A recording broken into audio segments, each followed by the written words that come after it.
Though I will say, I've always been a much bigger fan, since the change to Infest, I've always been a much bigger fan of Lifestealer using his Infest as a...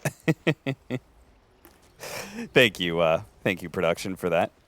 Sean the Shark, that's right, he's going to be joining in this TriCast. I've always been a bigger fan of... What was I talking about? The healing. You probably want to say the healing. Death Prophet or something. Yeah. The save Infest rather than the Infest bomb. Right. Just because I feel like it's way more impactful as a save now. Yeah. We're going to see some damage here coming in on Spirit Breaker as he gets slept up, stunned. Trying to click him down. His only way out of this one is to be able to see somebody to charge, but they don't see anybody else. The only other person is Amar, who's currently sitting in the mid lane. So Snake King will give away first blood. It's Misha who's going to take that last hit. So they couldn't manage to funnel it to a core, but still a great pickup for OG.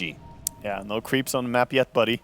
Amar has been spotted on mid lane, of course, by Night Vision on Night Stalker here. He was just checking for wards, not going to find anything. I love it with Night Stalkers, no matter what lane it is. I think all Night Stalkers barrel down mid lane and just sit on the other side of the river because you've got that superior nighttime vision. Yeah, you got to use that 1 minute basically you have at the start of the game to scout out a little bit. Yeah, you can find some intel. But yeah, definitely OG off to a pretty good start, getting a little bit of a kill there in the beginning. I mean, we've seen some really poor Banes lately, so maybe it's a good feeling to get a Bane who gets a first blood kill. Having a good start. He's going to have boots immediately, man. Well, you've seen some really poor American Banes. This is Western Europe now. Waka. Better welfare system for the Banes or what? That's a good one. Weaver and Wraith King versus Nyx. I mean, I always hate Nyx as a laner. And it's even worse when it's a double melee matchup. So I feel like Fada is just going to be... I mean, look at him. They can't turn around and hit him because he's got Shukuchi. I feel like Fada is going to be able to win this lane solo. Yeah. And they're going to be able to get a second blood, rather. An easy kill on Taiga. As Fada just right-clicked him down over and over again. Man, thank you, Fada, for making me look like a genius talking about how good +5 Weaver is. And then he just comes in here and smacks down. He's been dealing a lot of right-clicks, and that's the thing. Weaver, really high base damage, and due to his mobility, able to stay on the target and keep right-clicking. He doesn't really do too much damage with Shukuchi on the enemy, but just slowly over time, you get clicked down, and if you have 2 melees, you're out of luck. Right? All right, Waga, hold up. I gotta counter that. He doesn't do too much damage to Shukuchi. He does 100 damage for 60 mana. That's got to be one of the most efficient mana to damage level 1 spells. The damage is good, but it's on a 12-second cooldown, and it's your tool to reposition, so the main damage output is still gonna be the right click. That's 2 auto attacks you're talking about. He's doing 60 plus damage. You're right. What's our other side lane here that we saw for a moment there? It's going to be the Bane Lifestealer versus the Darkseer Spirit Breaker. This is a double melee matchup that should fare, I would say, a bit better. The Lifestealer was specifically picked up in a way to deal with this lane, right? Yep, he knew that he was going to be laning against Iron Shills, and he's completely comfortable with that. We see a lot of shenanigans on the top lane. Some pulls happening, trying to get the creeps in a favorable position. Look at what 33 did. He put the creeps so that he has 3 melee creeps from the enemy and gonna use those to deny these 2 creeps right here. So. Oh, so he did like sort of a half pull scenario where like he only aggroed half of his creep wave? Intentionally, very intentionally. He stayed so that he didn't like connect both the full creep waves because he didn't have a range creep from Dire. So. It's very smart. Our mid lane matchup seems to be going very well for Tundra. 9 is 18-5. Not terribly surprising. Night Stalker, I think one of his biggest advantages is he has just some sick base damage. And 9 actually went for a double bracer build. So he's hitting for 90 damage a hit. No wonder Puck can't out-CS him. Yeah, this is a really cool way to play it as well. So the fact that he didn't go for a Quelling Blade as well on the mid lane is rather unusual. But by those double bracers, he has really good deny potential as well. And yeah, he has 5 denies to his name. Not bad against the Puck, a lane where otherwise Night Stalker could have been right-clicked down a lot, you know? Yeah, that is the way that BCM would kind of win this matchup, right? It's just like out-harassing the Night Stalker and eventually forcing him out of lane. But with all this strength and the regen that comes with those bracers, and now he's going to be bringing a bottle to himself, so it's just not going to be possible for BCM. Weaver. Chase, get him. Catching up to him, Taiga does still have the spike carapace, but he's got to deal with this damn bug and the Shukuchi. He's going to try and go for the deny, but Fata snags the last hit away from the Centaurs. Yeah, well-timed attack there. Yeah, that could easily have been a deny, so nice attempt by Taiga, but Fata not going to have any of it. It looks weird looking at this this Night Stalker actually like regenning so much. Actually, now he has Enfeeble on him, so it looked a little bit better, but look at his HP regen, man. Like 6.5 when he has no bracers. Now they come off, and he has 9.5 HP regen on the mid lane. It's like the man has a tango all the time. I got a message from Black and Yellow's very own Hi Shaggy, who wanted a shout out for inventing Night Stalker mid. I'm sorry, Shaggy. Cinderin invented Night Stalker mid all the way back in 2012. You don't get that credit.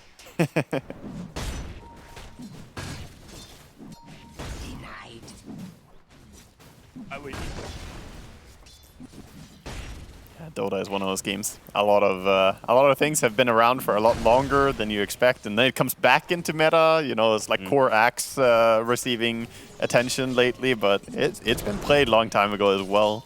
Yeah, just different this time around. Well, it seems like Tundra is going to be very happy with their lanes. They're pretty much going to walk away with a win in almost every single one of them. But OG is not that far behind. What would you say, like, what is your anticipation of how this game is going to kind of break down tempo-wise? Who's going to be the aggressors to the start, and who's going to be playing more for that late game? I can see them being both kind of butting heads in aggression, actually. I don't think that OG want to sit back. Their lineup has a Nyx who will run around with Vendetta.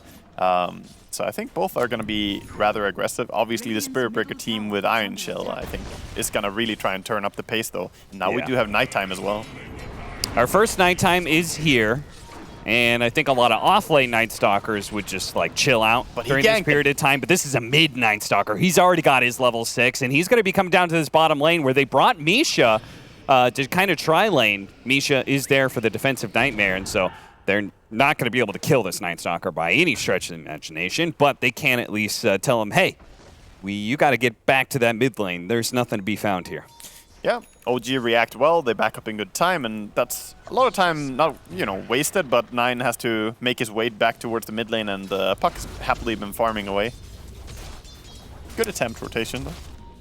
33, just a casual wall out, just to try and win the lane a little bit more, maybe get a bit more CS. He's actually top of the network chart right now, which, free farming Darkseers have a tendency to do as they get both the full creep wave and the neutrals, which you could see he's doing right now, pulling back into the easy camp.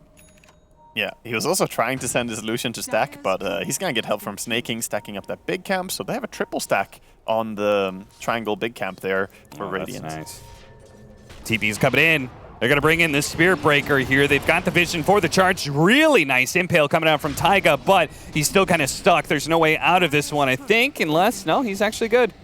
Fata might just be able to run him down still with so much minus armor, man. Those bugs, the last hit's coming in, but he actually managed to get a healing self. I think he clicked on Misha. Night Stalker will surely finish him off, though, as he throws out the nuke, and the one swipe is going to be good enough for the Dark Ascension bonus damage. They are going to be able to get the Puck coil onto the Wraith King, who is just shy of level 6. Look how close he is. The silence is over the top of the Puck, but it's not going to be enough to stop the physical damage that comes raining in. Nine still is okay to fight this, but Snaking is limping on low HP and just ducks into the trees, but the damage over time from Amar will secure that kill. OG, a very nice defensive formation. Once again, they seem very well aware of the Night Stalker rotations and are combating it perfectly, I would say. Yeah, they read it really well, and man, that's one of the most painful deaths you can have on Wraith King right there. He was so close, and now they're trying to dive him again. I think he's gonna get level 6. Oh no.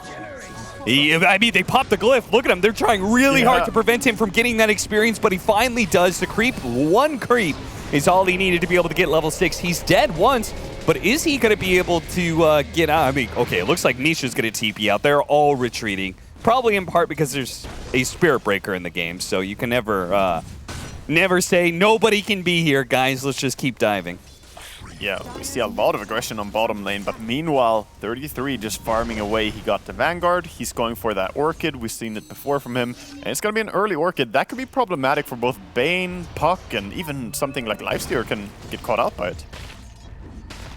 And silence. Oh, it's so good against Puck, the follow-up charge, but they don't have level 6 on the Spirit Breaker, so there isn't that final disable they needed. The Night Stalker tried to go for it still. Fada's going to try and run him down. Snake King is certainly dead to Lifestealer, but Fada, he dove in deep for that one, and BZM managed to get away. He still has the bug on him, but 9 is too far out. The damage over time will not be enough. BZM survives once again. They seem to be able to outplay this Night Stalker aggression that Tundra's trying to bring to the table. Yeah, BZM was keeping it cool as well. He even had a Fairy Fire that he didn't use. He goes to base and he actually sells it now, getting extra value, you know, being rewarded for his cool. Quick question. Does Underlord get the bonus damage if Wraith King dies with reincarnation? I believe so. I believe that counts. Yeah. Oh, that's pretty nifty. I'm fairly certain that it does actually trigger. Yeah, at least early on, that's actually a pretty powerful tool to be able to kill the Wraith King twice. I'll keep an eye on it, see if it happens again this game. Yeah, I saw him after the Wraith King died, he had like 80 damage, and I was like, I kind of doubt that was just all from creeps. I feel like that had to be the Wraith King, but... He is maxing it, though. He's got full points in it, so 75-second duration on the buff, and of course 45 damage now from the hero kill. Yeah, and they're going to start chopping away at this tower. The Vanguards pick up first. Feel like they just cannot fight this Underlord. I feel like Tundra just needs to go to the opposite side of the map at all times. I like how thick. I like where most people have a TP scroll. Amar has an Aeon disc on his sticky buy. Yes. Yes, for when I buy all my Aeon discs. Yeah, there's a couple people who do that. There's Divine Rapiers is the most common one. Yeah. You know, when you need to be able to buy that Divine Rapier, you need it, and you need it now. Yeah, I remember seeing someone having the Flying Courier there, still as a little memento, you know, from that's a the good old times. Wraith King is about to finish up the armlet, but you could see this Lifestealer already has his, so pretty big, wide gap actually, 1,300 net worth difference between the Wraith King and this Lifestealer, so that is, even though Tundra has done very well for themselves in the Darkseer, they are suffering quite a bit when it comes to the Wraith King's farm. And now Snake King may be caught here. They do have level 6, so they can go for the Fiend's Grip. Do they feel like they have the damage, though? It's going to be a long Fiend's Grip. Taiga is going to try and do what he can. If they have an Impale to follow this up, it should be enough. And yeah, they got it. Yeah, they commit to an ulti, but at the same time, I think at this point in the game, you just use an ulti for a kill. No matter who it is, if you're Bane, just get a kill. It's not too late into the game, so right now I would just expend anything. All right, we see that Amar is going to be going for the Rod of Atos build. So we talked about the control being offered from the slightly utility build of the Underlord. And he agrees, that's the route to go. Night Stalker, Darkseer, Spirit Breaker, all these very mobile heroes. Tries to go for the Deny and the Illusion Rune. A smart play, but it's going to get him killed. Fada dies from the coil laid out. Yeah, I like the right clicks coming in from Puck there with the Tumbler's Toy to stay close so you can keep clicking there. Oh, yeah. And very nice snag on the Illusion Rune too. Taiga hanging out here. They spot him, vacuum him back. But they don't really have the follow-up behind this. They see Uragi and BCM's in the river too, and Tundra's like, no, this is not the time or place to fight because it's daytime. Yeah. Even though this is a very small net worth difference in the teams, I feel like OG are getting what they need a little bit more so than Tundra. Because of that Wraith King being the bottom of all the cores and Lifestealer being top net worth of all the cores, I think OG are probably a little bit happier right now. Yeah, certainly. Especially since the matchup of Lifestealer versus Wraith King. I feel like Lifestealer 1-to-1 wins that matchup unless Wraith King's pretty far ahead, right? Yeah, he does, and he kind of does well against all the heroes on Tundra's side. It was a late pick, Lifestealer, you know, and it was a smart one, I think. Fits very well here. Whereas Wraith King, he just needs to get everything going, you know, the way you normally do. He's skipping Desto this game. He's put Blink Dagger already, so he wants to play really aggressive, perhaps? Interesting. I mean, they will have this sort of like mass initiation between the charge and then the Surgeon, the Night Stalker rolling up. It looks like he just wants to keep up with the rest of his boys when they charge in. Yeah, I mean, he even went face boots instead of power treads. We see a lot of power treads for Wraith King, so this is hyper aggressive, I think. Another Fiend's Grip pick-off on the supports of Tundra. Hey man, if you get that every 2 minutes, you're going to be pretty happy. Just come top, boys. See you in 120 seconds. Another Fiend's Grip on someone going alone. This Misha is having a good time. It definitely feels like Tundra has lost a little bit of a beat here in this game, where their early aggression was kind of stymied. They got pushed back by OG, and now it feels like they're waiting for Phase 2, which I presume is second nighttime and BKB for 9.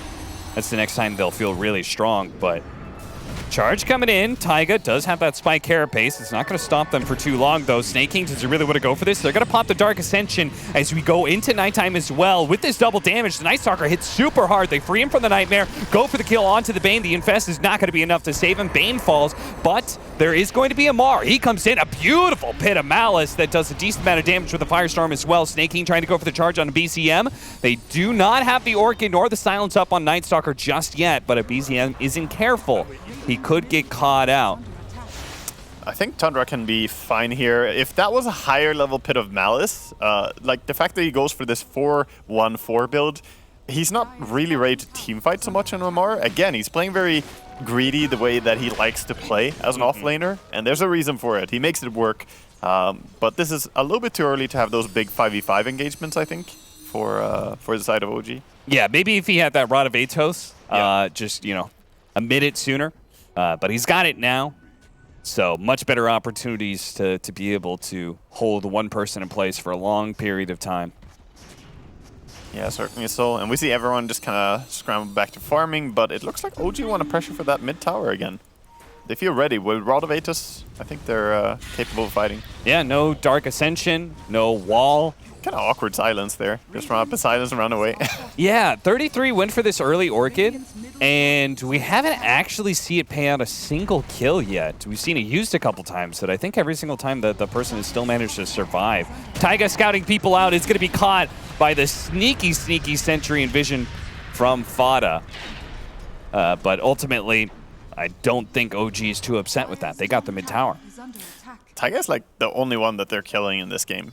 It's only him and Misha that died. In fact, all the cores on the side of OG are completely unkilled in this game. The same can be said for 9 and 33, though. Only Skeeter dying that one time early on his Wraith King. So pretty clean games for all the core positions here. Very close now to Blink Dagger is this Wraith King, but he's gonna get caught out, perhaps. Oh, no. What? What? Whoops. A little bit of a misplay there from Misha. It happens, man. It happens. Have you talked about his skill build on Misha? That he goes for the Max Nightmare? Yeah, Max Nightmare, and then if you already have Max Nightmare, I guess going back for Brain Sap doesn't make much sense, so now he's going to be maxing out Enfeeble.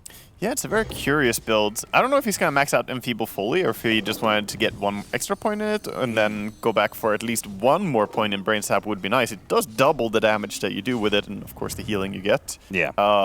So I think the Nightmare is cool, though, because he is identifying. This is a very split-pushy game so far. People are just playing alone, and Nightmare getting extra cast range is huge. The duration, also good for setting up. And, underrated, the damage of Nightmare is pretty damn good. If you get a full channel Nightmare, 7 times 35 pure damage? Plus, you could be right-clicking them the entire time. Yeah, I think it's actually pretty insane trading ability.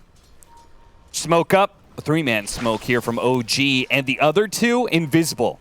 Nyx Assassin with a delivery here, gonna pop out with a nice 2-man impale. On the other side, they're gonna be able to catch the Darkseer as well. A pincer move from OG with resounding success, as they're gonna be able to pick up at least one here. But Dark Ascension does manage to get the Night Stalker a little bit out of harm's way as he goes in turn and tries to kill for the puck. The Silence is going to wear out eventually, and BZM does manage to slip away for now, but the stun comes out just in time from the Wraith King, and they get that kill. Wraith King now slowing down Yuragi. Yuragi just doesn't do quite enough damage. All these heroes are kind of kiting him around. A smart TP out from the Wraith King before Amar could get there, and the other two fade away into the night.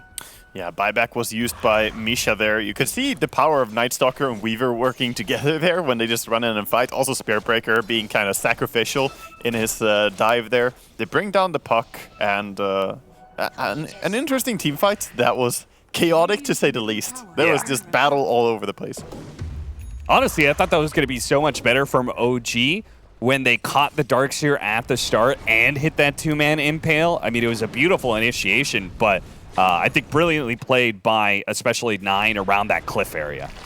Yeah, but look at how they go on the back afterwards. Like, it started out good for OG, but then you see Tundra, they go for this wraparound with Spirit Breaker and Weaver coming around with the Night Stalker, and they just battle down on that puck really hard. Yeah, meanwhile, the Wraith King soaks up, Amar's attention.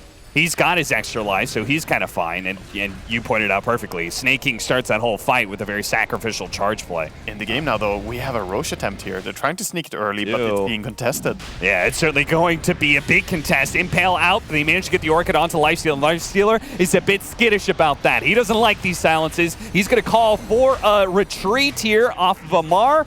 They are going to be losing. Oh, he actually canceled it. They're thinking about fighting this one. This looks a little dangerous.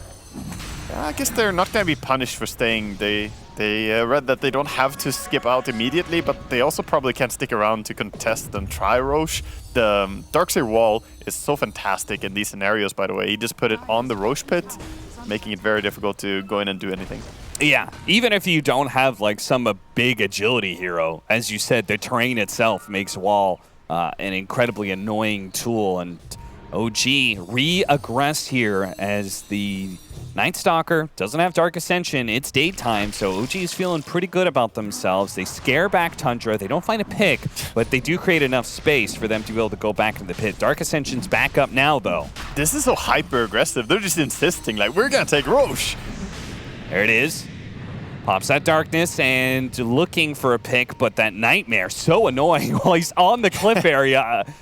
Nobody could really get him down except for maybe Fada. Oh, this is a bit awkward because now Roche is really low. It could fall the other way. Yeah, 9 with all that minus armor. He's ripping through Roshan real quick, and oh, nice vacuum coming out. That is a beautiful one to be able to stall them, and they pick up the Aegis in time, but it may be costing this Darkseer his life. Fada and 33 both die, and as 9 tries to get aggressive with his second life, he doesn't really have the heroes to follow. It looks like BZM tried to catch a third pickup there with the coil, but it failed to land. So 2 heroes traded out for Roshan and Aegis. Would you say that's worth it for Tundra?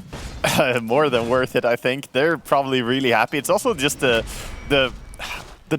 damage that it does to your psyche that, oh, we can take Roche. And then because you tried it and because you stuck with it, the enemy end up stealing it. That feels terrible. Yeah. So OG are not going to be happy, even though they got those kills. Night Stalker now with an Aegis is a really good tool for him to just go dive in without any care in the world in the next team fight. Yeah, with a BKB, like as you said, no cares in the world. He's just going to go full head on because it's going to be hard to kill him once if he pops BKB twice. I think is almost out of the question, but yeah. When can they get aggressive? That's another question, as they do have some big cooldowns they're going to be waiting on. Plus, he's trying to get Blink Dagger. Skeeter's trying to work on the Deso now. I like how we're dead even, by the way, in net worth right now. There's like a 400 gold difference between the two teams, so it's really close this far into the game. It looks like Dota+ backs Tundra just a little bit here. Not a massive amount, but it seems like the game does favor Tundra in an even game. I don't trust Dota+ ever since it told me to buy Dragonlance on Timbersaw. What? Yeah, I don't know, man. maybe I'm missing something. That must have been that it must be leftover information. Remember when everyone was going Dragonlance because it was so stat efficient? Yeah. Remember, like, Meepo would grab, like, 3 Dragonlances? Oh, nice sneak around from the side here. Taiga managing to find Fada, catches him with a spike carapace, but Fada still got off the ultimate, and this vacuum is just insane. OG, they've got to get out of here, but they're going to be able to kill the Uber. It dies. Uragi has nowhere to run to. What a disaster for OG. Oh my god. OG, they're really trying to play like they own the game, I feel. They need to... I think they need to make some rotations and claim what they're trying to play, because first we see this Roche attempt. Definitely quite risky, to say the least. And now they just go straight for a tier 2 tower push into Aegis? I have to say, I feel like they need to go for pickoffs or something with Nyx first. Look at this. Just charge in from the other side. Oh, use phase shift. Jumps to the orb, and fortunately nobody from Tundra set up for that kind of orb. It was cool, the fact that they made that immediate jump to the other side of the map to try and catch BZM, but BZM is too sneaky for that. Yeah. Tundra have to be feeling pretty damn good now. We were talking about how it's dead even. Now it's suddenly a 3k net worth swing, and they're still the ones who are on the map and doing stuff as Lifesteer has to run back out on the map. No TP available for him. Watch that one again. I mean, Taiga does do a good job initiating on this Nyx with a 2-man impale as well, but they don't have the heroes to really far. follow. Like, Puck is not even there. Yeah. Now. He's so far away. He's trying to get there as fast as he can, but he was not close enough to take that fight. So, yeah, I think even trying for... If Puck was there, then you're going for a 5-man push onto a tier 2 tower. I'm not sure that that's very advised here against the Aegis Night Stalker as well. Keep coming back to that thing. By the way, Blink Dagger now finished on Night Stalker. And he wants to use it. They're going to be able to lead off Orchid first onto the Nyx Assassin. Defensive Nightmare save. Now even the Infest, and he gets off the Vendetta. Good save from OG. Still going for the dive a little bit here, snaking, forcing some sort of reaction, but otherwise Tundra feeling very comfortable with the hold they have on this fight. A little bit surprised they just don't focus on that mid tower, especially with the DD Night Stalker, but 9, he really wants to be able to find somebody by surprise with this blink. He's going to loop all the way around here while Skeeter shows himself. Look at this play. Yeah, I like it. This is a really good play, I think. Him and Snaking. They're going to catch somebody by surprise, surely. They jump upwards, not finding anybody. They're all right there. Okay, in the end, they're not going to find anyone, and it's going to be Spearbreaker instead, getting caught out. There was a chance that they would get a really nice initiation due to the night vision on Night Stalker, but yeah, Team OG this time were a little bit more prepared for the wraparound. OG did a really nice job of just playing around each other, right? They played up to a high ground area, they stuck around each other and make sure that Night Stalker wouldn't have an easy pickoff. Yep. Oh, Bane gonna another Orchid play with a normal punch, the vacuum wall as well. The Bane gonna tick out, nicely played. Amar though, gonna pop his BKB and start laying into this poor Darkseer. He got beat up. The Underlord does so much physical damage, and now Skeeter on low health for his first life. He's certainly going to go down, but are they going to be able to win this on the second time around? They already got the silence. Amar, they're not going to be able to get out of this fight. They have to be able to defend themselves now. Taiga rolling away, does manage to get a nice spike. Carapace controls up the Night Stalker long enough for Yuragi to be able to get the kill. Yuragi and BZM. No way out of this fight, but they're able to push back Tundra still, even in a 2 versus 3. They're strong enough to be able to keep these heroes at bay, and it looks like they got the gem. Was that the gem back into their hands? I'm not sure if they were the ones who got it. Okay, yeah, it's theirs. Yeah, they had it on Taiga, who got smacked down by Wraith King there. Just that Armlet Desolator crit coming in, and he died in nearly 1 hit.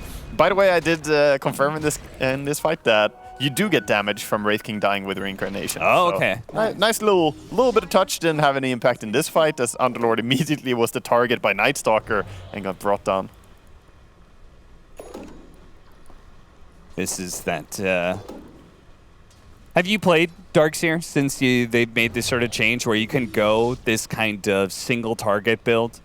Blink Orchid, normal punch? Darkseer is like the one hero I do not play. Yeah. So, no, I have not much. But it is curious. The normal punch, at first it was really garbage. At first it was a 25% damage illusion that you generated, but now the illusion is stronger. I believe it's either 50% or even more. But it used to be 25%, and it did nothing. Hitting, like, you're like, oh, I'll normal punch Morphling, and then he hits himself. Yeah, that illusion did like 5 damage. Yeah. Like, I've seen that. But they buffed it since. So now it's pretty decent. Of course, bigger part is the lockdown. Having a stun is really neat. Don't worry, you'll find it. 33. Found the spider, the missing spider legs eventually. And I'm presuming they pass it over to... Wait, where'd they go? Did he send it back? Oh, I think they were meant for 9, but I think he sent them back on accident. No, he wants the blast rig. Oh, okay, that's fair enough. Yeah, there's a lot of swap arounds. They want Spider Legs on Spirit Breaker, of course, so that they can go even faster. And this is a top-tier item for Spirit Breaker to drop. Now with Shadow Blade, Face Boots, and Spider Legs, and of course Bulldoze, he can really crank that engine right now. Yeah. This blue furry creature turning into Sonic. Shadow Blade, Spider Legs. He's going to go BKB instead of the Aghanims next. So bigger focus on the team fight presence rather than the constant split pushing and farming of charge. Yeah, he doesn't want to get stopped by this Pit of Malice, Rod of Atos, or Puck interfering, or even Spiked Carapace. We see a smoke here taking over the triangle. I don't think they're going to catch anyone without them smoking themselves here. Might look like, yeah, smoke is being brought into inventory, but Weaver gonna pop it soon. Man, they do that 5 seconds sooner and they might have been able to catch the Wraith King in that triangle alone. Whether or not that would actually be good for them, seeing as he would have that second life, is up to debate. But OG just shy of being able to find a hero here. Instead, it might be Tundra who finds a victim. 9. He spots Amar. Amar doesn't seem to be too scared. He's got the vision on the high ground. He's willing to take this fight, but it's the Nyx Assassin who gets spotted instead. A sentry that was laid out much long ago. Oh, what a vacuum coming out. And immediately, Amar, he pops the retreat. He needs to be able to get out of here. Uh-oh. Yule Scepter, is he going to be able to blink himself away? The orb, they got the silence. They stay on top of him. BZM is not making it out of here. Now the charge is going to come through, catching Misha. Even better, the wall onto Yuragi. Yuragi has no way out of this one. The infest on 2 seconds, but that's 2 seconds too late as they turn now back for the cherry on top. That is Misha, but the feast there was being able to kill the carry of OG. Oh my god, they're dead for so long too. The 1 minute death timer here on both Lifestealer and Puck. And by the way, the gem is still there. It was dropped by Taiga, and they're sending a courier to try and snipe it here. I don't think anyone realized on side of Tundra that they could again have taken the gem here. So the courier's gonna fly away. I think 33 just saw that courier. He's like, no. 33 knows. No. He's blinking. Oh, misses out. Close call, 33. But either way, fantastic fight for them, and it looks like an opening for an easy Roche. Yeah, you do not want to give away a gem to a team with like Night Stalker or Spirit Breaker. That would be terrible for Nyx. He would have a horrible time. Yeah, seriously. 9,000 net worth lead. Gonna climb even more, especially now with this Aegis and Shard pickup. Looks like the Shard is going to be given over to Skeeter. Yeah, I agree with it in this game. We see a lot of Wraith Kings take Shard when it doesn't make too much sense, but you're against Nyx. Just being able to not worry about running out of mana feels fantastic. And of course you get 3 skeletons on everyone when you die. It's not too bad. Yeah, not the worst thing in the world.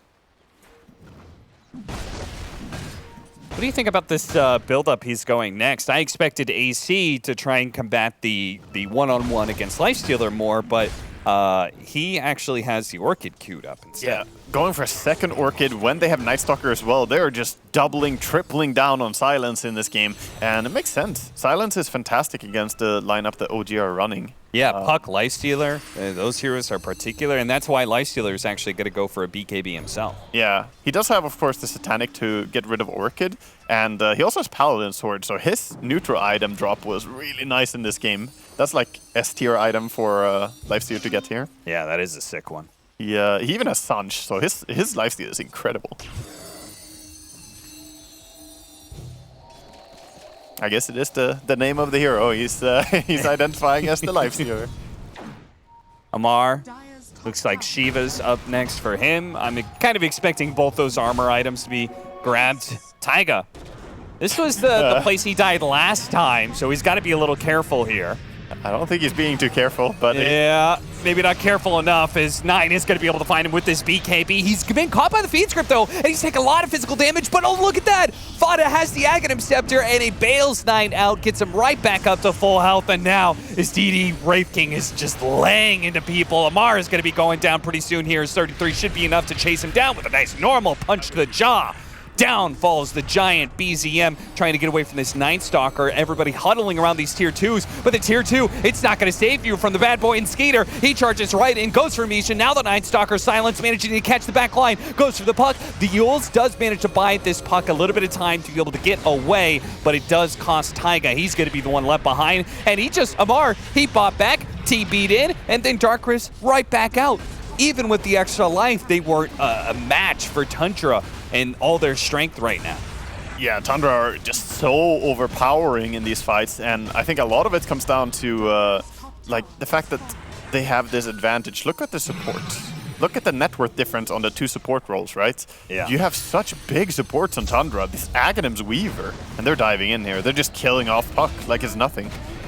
Yeah, you said Tundra have some big, beefy boys, and it already feels bad enough trying to get these guys low, but then I didn't actually see the second use of time-lapse, but he used it twice in that fight. The big one was on 9. Yeah, he used it on Skeeter later, just recovering some mana, some HP. He didn't need to use it. That was just like, oh yeah, efficiency. I'll heal you. Frivolous usage. Yeah, he was not in any form of danger even.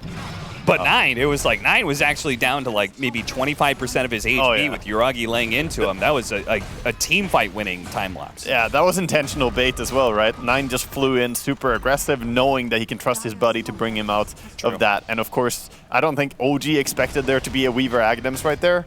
I mean, how farmed is this pos 5, you know? Yeah, seriously. And I don't know, like they have the knowledge now, but the execution, it's not like you're time-lapsing some like squishy agility hero that you could possibly be blown up or something. Like all of these heroes are enduring, and I feel like that makes it even harder to counter this Weaver at the perfect timing. Misha getting run over by the combination of the Night Stalker and Spirit Breaker, and Amar, he's gonna try and Dark Rift everybody out of here. Unfortunately, they do. They tried to actually push the Lifestealer out of the Dark Rift, but it wasn't quite good enough. Just bash him, push him away. Yeah. Yeah, I think you definitely said something important there in that Weaver Aghanims is better the thicker your core is. There used to be a meta where we had Alchemist Weaver being played. Of course, Alchemist could give Weaver the Aghanims as well, which was extra nice. And then he's just a big sustainable hero. And Wraith King, Night Stalker, these heroes fit the same kind of role in this game. And man, it feels like it was 12 minutes ago, Cap, that this game was dead even in net worth. Now it's a 25,000 lead in 12 minutes? Jesus. It broke open real fast. It only took 1 or 2 really big team fights, and now they've got the Bloodthorn on the Wraith King, so this Lifestealer is going to have a really hard time surviving through these kind of initiations, as they're going to be able to keep him chain stunned for a long period of time. He wants to get off the Satanic, but he just can't. The single target disables are too much for the Lifestealer, and the whole meantime, 9, he was looking for the backline heroes. He was making sure that nobody would be able to be there to help out Yuragi. Amar is stuck on the cliff. Does he have a Dark Rift out of there? Not yet. Oh no, he just has to sit there and watch as his teammates get eviscerated by Tundra, as BZM is going to be able to blink back. They managed to get a 2-man coil, but look at Snaking, what a charge through. Manages to get a really nice one. The BZM is finished off, and these stuns onto Yuragi. He's got to get an infest. Fortunately, Taiga will bail him out. Amar is finally off of the cliff and back into play. He waves hello, and Tundra says goodbye. Yeah, he managed to get a TP scroll delivered there. That was important. Imagine if that courier got sniped, because he was just sitting there. But we could see the Lifestealer a little bit. There was a moment of brightness, I feel, for OG, where you could see Lifestealer just right-clicking there. If he doesn't get perma-lockdown, he actually is fighting really well. But at this point, he's, you know, 9,000 net worth behind the Wraith King. It's difficult, man. They're just spam-clicking these Orchids on him. So even if he Satanics, there's just a second Orchid coming off immediately after it. That's how he died the first time. And it's so scary. He's going to go for a Divine Rapier, which they do kind of have damage problems. But at the same time, he has survivability issues, as you just pointed out, with all these sounds. Yeah, here you can see, actually, the Lifestealer trading up. Look at his HP. Just, yeah, he's taking damage, but look at when he gets to click, man. Sadly, doesn't get to do it too often. Nullifier actually picked up 9. Picking and choosing his targets, it's going to be the supports first. Both Taiga as well as Misha down first. Amar is going to have a struggle to be able to get back to the fountain. Infest buys him a little bit more time, but they're going to slow down, push him backwards with a normal punch. And now that leaves Yuragi almost by himself. BZM is going to be able to get a nice coil to hold people in, but they know it's never going to be enough. It hasn't been enough for the longest time. Tundra, the last 10-15 minutes, just absolutely dominant in all of these team fights. Yeah, Tundra playing a really good first game here. I mean, we have a long day